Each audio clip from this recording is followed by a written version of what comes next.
آقا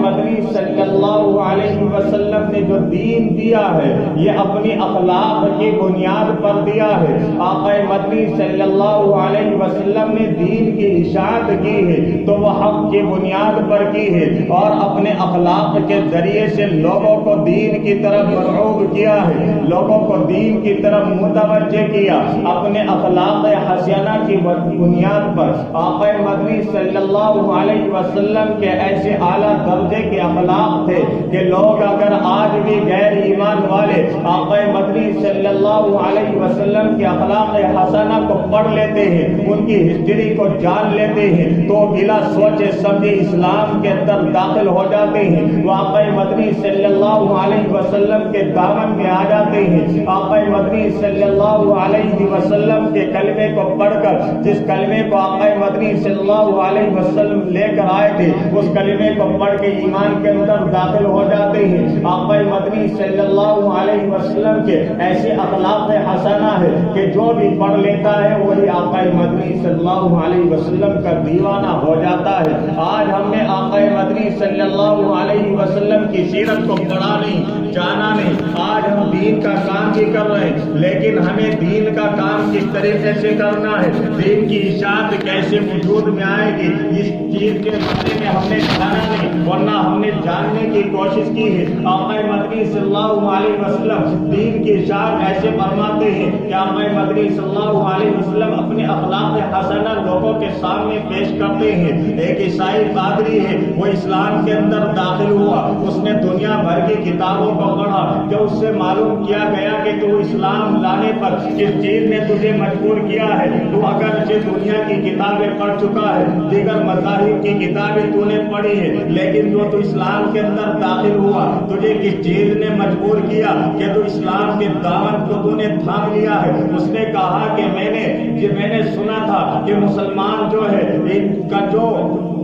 گرو ہے محمد صلی اللہ علیہ وسلم کہ انہوں نے اس تلوار کی بنیاد پر اسلام کو پھیلایا ہے، تلوار کی بنیاد پر اسلام پھیلا ہے۔ تو میں نے جب ان کی ہسٹری پڑھی اور ہسٹری میں جب میں نے جاننے کی کوشش کی تو سب سے پہلے میرے سامنے ایک واقعہ آ جاتا ہے۔ واقعہ کچھ اس طریقے سے یوں ہے کہ آقا مدنی صلی اللہ علیہ وسلم کے پاس ایک صاحب آتے ہیں اور وہ آ کے یہ کہتے ہیں کہ یا رسول اللہ میرا بچہ گم ہو گیا، میرا بچہ گم ہو گیا، کھو گیا ہے۔ اللہ کے نبی صلی اللہ علیہ وسلم ہم 3 دن سے پریشان ہیں، نہ میں نے کچھ کھایا اور پیا نہ گھر والوں نے، گھر والے بھی بے چین ہیں، پریشان ہیں کہ نہ جانے ہمارا بچہ کس حال میں ہوگا، کس پوزیشن میں ہوگا، نہ جانے رنجیدہ ہوگا، رو رہا ہوگا، کھانا کھایا کہ نہیں کھایا، پیا کہ نہیں پیا۔ اللہ کے رسول صلی اللہ علیہ وسلم ہمارا بچہ گم ہو گیا۔ وہ شخص اتنی بات کہہ ہی رہے تھے کہ پیچھے سے کسی نے کہا کہ تمہارا بچہ کھلا جگہ کھیل رہا ہے، تمہارا بچہ کھلا جگہ بچوں کے ساتھ کھیل رہا ہے۔ وہ صاحب اللہ کے نبی علیہ الصلوۃ والسلام کے پاس سے دوڑ کر جانے لگے۔ آقا مدنی صلی اللہ علیہ وسلم نے آواز دی اور کہا کہ ٹھہر جاؤ۔ کہا کہ تم کہاں جا رہے ہو؟ کہا کہ یا رسول اللہ میرے بچے کا پتہ چل گیا ہے تو میں اپنے بچے کو لینے کے لیے جا رہا ہوں۔ میرے آقا مدنی صلی اللہ علیہ وسلم نے فرمایا کہ بتاؤ کہ تم بچوں کے پاس میں جاؤ گے، تم اس بچے کے پاس میں جا کے کون سا عمل کرو گے؟ کہا کہ یا رسول اللہ کئی دن سے میرا بچہ مجھ سے جدا ہے، اللہ کے نبی صلی اللہ علیہ وسلم میں اپنے بچے کو سینے سے لگاؤں گا، میں اپنے بچے کو پیار کروں گا۔ آقا مدنی صلی اللہ علیہ وسلم پر قربان جائیے، میرے نبی نے کہا کہ نہیں نہیں ہرگز نہیں، تم یہیں ٹھہر جائے، تمہارے بچے کو یہیں بلاتے ہیں۔ آقا مدنی صلی اللہ علیہ وسلم نے فرمایا کہ جب تم وہاں بچوں کے پاس میں جائیں گے تو وہاں بچے کھیل رہے ہیں اور ان بچوں میں وہ بچے بھی ہیں کہ جن کے والد اس دنیا سے رخصت ہو چکے ہیں، ان بچوں میں وہ بچے بھی ہیں جن کے والدین نے، جن کے باپ نے اس اسلام کی بنیاد پر، اسلام کی حقانیت کی وجہ سے اپنے جسم کو جدا کر دیا ہے، یعنی شہادت کا جام نوش فرما گئے ہیں، ان میں وہ بچے بھی ہوں گے۔ جب تم جا کے اپنے بچے کو آواز لگائیں گے تو وہ سوچیں گے کہ شاید ہمارے ابو آ گئے ہیں، اور جب تم اپنے بچے کو پیار کریں گے، جب تم اپنے بچے کو دل سے لگائیں گے، سینے سے لگائیں گے، تو وہ بچے افسردہ ہوں گے، رنجیدہ ہوں گے، وہ بچے غمگین ہوں گے اور میں آنسو بہائیں گے۔ ان ہنستے کھیلتے بچوں کی زندگی کے اندر تم دکھ بھاگو گے، وہ سوچیں گے اور یہ تمنا کریں گے کہ کاش آج میرا باپ بھی میرے سامنے موجود ہوتا جو مجھ کو سینے سے لگا لیتا، کاش کہ آج میرا باپ موجود ہوتا۔ جس طریقے سے یہ بچے کو اپنے بچے کو پیار کر رہا ہے، ہو سکتا ہے کہ میرا باپ آج موجود ہوتا تو میرا والد بھی، میرا باپ بھی آج مجھے اسی طریقے سے پیار کر رہا ہوتا، مجھ کو سینے سے لگا رہا ہوتا۔ آقا مدنی صلی اللہ علیہ وسلم نے فرمایا کہ ہرگز ہرگز نہیں کہ تمہیں وہاں جانے کی ضرورت نہیں ہے، تمہارے بچے کو یہی بلا دیا جائے گا۔ تو وہ صاحب کہتے ہیں کہ جس نبی کے اخلاق ایسے عمدہ ہو، کہ جس نبی کا اخلاق بھی کہتا ہو، جس نبی کے اخلاق بھی کہتے ہو کہ کسی کے دل کو افسردہ نہ کرنا، جو نبی یہ کہتا ہو، جس نبی کے دل کے اندر یہ کوڑھن ہو، جس نبی کے دل کے اندر یہ درد ہو کہ کسی بچے کے چہرے کے اوپر اداسی نہ آئے، تو وہ پھر کب یہ چاہے گا کہ وہ قتل غارت گیری کرے، کسی کو یتیم کرے؟ اس کو کیا حق ہوگا کہ وہ کسی کے بچوں کو یتیم کر دے، کسی کے بچوں کے سر سے ان کے باپ کا سایہ چھین لے؟ وہ نبی ایسا ہو ہی نہیں سکتا جو بچے کے دلوں کے اوپر، جو بچوں کے چہروں سے مسکراہٹ نہیں چھین سکتا، جو بچوں کو کبھی رنجیدہ نہیں دیکھ سکتا، تو وہ پھر قتل غارت کیسے کر دے گا؟ آقا مدنی صلی اللہ علیہ وسلم کے میں نے یہ اخلاق حسنہ پڑھے تو میں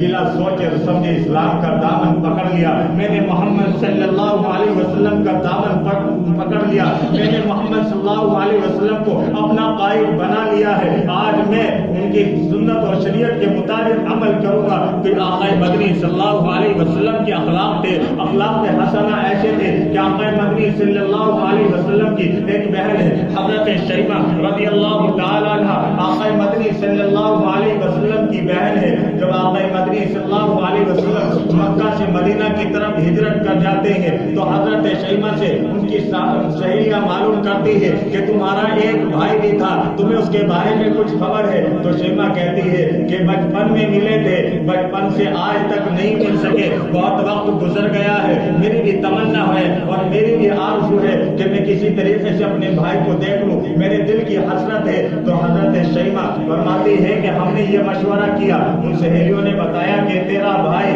مدینہ منورہ کے اندر ہے اور وہ کہتا ہے کہ میں اللہ کا نبی ہوں۔ تو حضرت شیمہ کہتی ہے کہ میں نے اپنے بھائی سے ملنے کی تمنا کی اور میری آرزو تھی، تو میں نے کہا کہ میں ضرور اپنے بھائی سے ملنے کے لیے مدینہ منورہ جاؤں گی۔ تو حضرت شیمہ کی سہیلیوں نے کہا کہ جب تم جاؤ گی تو ہمیں بھی ساتھ لے کر کے چلنا تاکہ ہم تمہارے رفیق سفر بنے، تاکہ ہم تمہارے سفر کے ساتھی بنے اور تمہارے معاون اور مددگار ہو۔ تو حضرت شیمہ نے کہا کہ ٹھیک ہے، خیر مختصر کرتا ہوا چلوں گا۔ تو حضرت شیمہ اپنے قافلے کو لے کر روانہ ہوتی ہے۔ جب مدینہ منورہ کے حدود پر پہنچتی ہے تو مدینہ منورہ کے حدود پر صحابہ کرام رضوان اللہ تعالی علیہم اجمعین جو مدینہ کی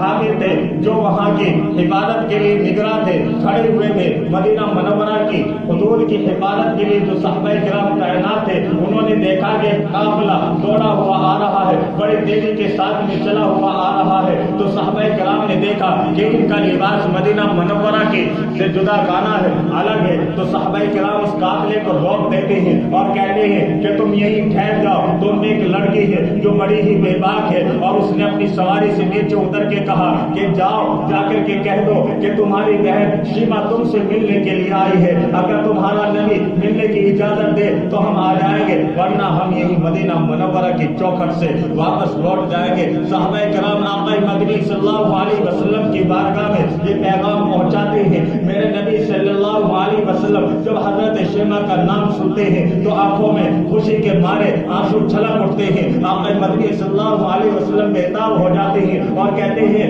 کہ ہاں